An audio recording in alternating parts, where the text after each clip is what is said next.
আসেন ঝিলিক দিদি, আমি তোমার সাথে দিল খুলে বাত বলবে। কি হলো? কি হলো? কি হলো ঝিলিক দিদি? আসেন, বসেন পাশে, পাশে না বসলে বাপ হবে গেছে।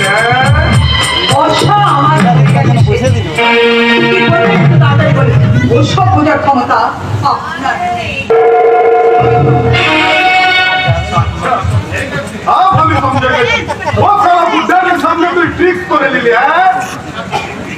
আচ্ছা ঝিলিক দেবী, আমি একটা বাত বলবে, বলুন, ও ব্যানার্জি সাহেব আপনাকে কত টাকা মাইনে দেয়? সেটা আপনার কি দরকার?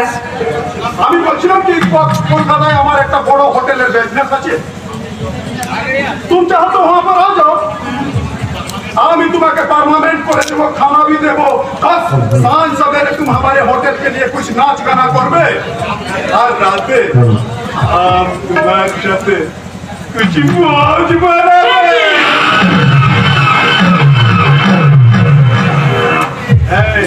इसलिए हम तुम्हारे 5,000 रुपया मायने देवे।